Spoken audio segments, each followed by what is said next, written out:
Ազգային ժողովի նախագահը խորհրդարանի անգլոնից զրպարտչական հայտարարություն է արել 5-րդ ալիքի հասցեին։ Հեռուստատեսության եւ ռադիոյի հանձնաժողովի զեկույցի քննարկմանը Սիմոնյանն ասել է, որ մեր հեռուստաընկերությունը նոր ֆիլմեր է ցուցադրում առանց դրա իրավունքն ունենալու։ Սիմոնյանը հետո ել ավելի է սրել իր դիտարկումները եւ 5-րդ ալիքին մեղադրել իր բառերով պիրատության գողության համար։ Ազգային ժողովի նախագահը հետաքրքրվել է, թե երբ է հեռուստատեսության եւ ռադիոյի հանձնաժողովը կանխելու այդ իբր հանցագործությունը։ ՀՌՀ նախագահ Տիգրան Հակոբյանը պատասխանելով ԱԺ-նախագահին ասել է, որ որևէ խախտում իրենք չեն հայտնաբերել։ Ամեն բան փաստաթղթավորված է, պայմանագրերը հեռուստատեսության եւ ռադիոյի հանձնաժողովը ստուգել է վերից վար, անգամ ֆիլմ արտադրող Netflix-ին են հարցում արել։ Ընկերությունը որևէ խնդիր չի մատնանշել։ Նոր ֆիլմ, ենթադրենք 100 տարվա մենություն ֆիլմը, որը որ 2025 թվականի ֆիլմ է, ինչ որ երրորդական կազմակերպության հետ պայմանագիր են կնքում եւ որ իբր իրենք գնել են այդ ֆիլմը այդ կազմակերպությունից եւ առանց իրավունքները ունենալու ցույց են տալիս։ Ես ուզում եմ հասկանալ, ինչքան է տևելու այդ պիրատությունը այս արդար ընդդիմադիր հեռուստաալիքների կողմից։ Կրկնում եմ, պիրատությունը, գողությունը արդար լուրեր տվող TV5, Երկիր մեդիա եւ այլ հեռուստաալիքների կողմից։ Ինչքան է այդ հանցագործությունը շարունակվելու եւ թոս փչոցի։ Ոչ միայն 100 տարվա մենությունը, 5-րդ ալիքը ցույց է տալիս բավականին թարմ եւ հետաքրքիր ֆիլմեր, ցուցադրում է դուբլաժով, ինչը շատ կարեւոր է, հա, եւ մենք գնահատում ենք այդ աշխատանքը։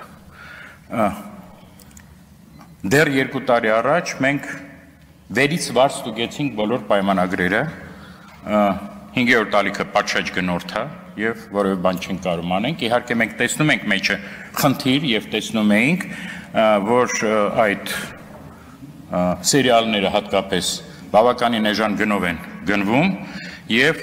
2 տարի առաջ բոլոր թղթերը բնական է մեզ մոտ կան, մենք պաշտոնապես դիմեցինք Netflix-ին, որտեղ մեծամասամբ ֆիլմերը Netflix-ի են։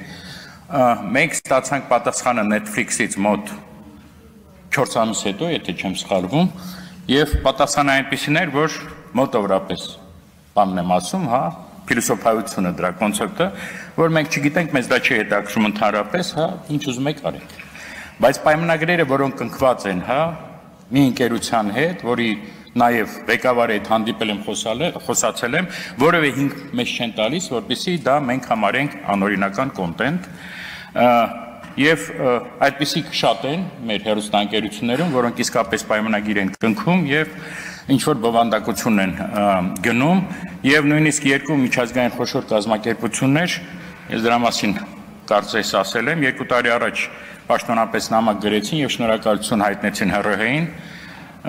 այդ գործում անզիջուն պայքարի համար։ Ես ամենայն պատասխանությամբ կարող եմ ասել, որ մինչեւ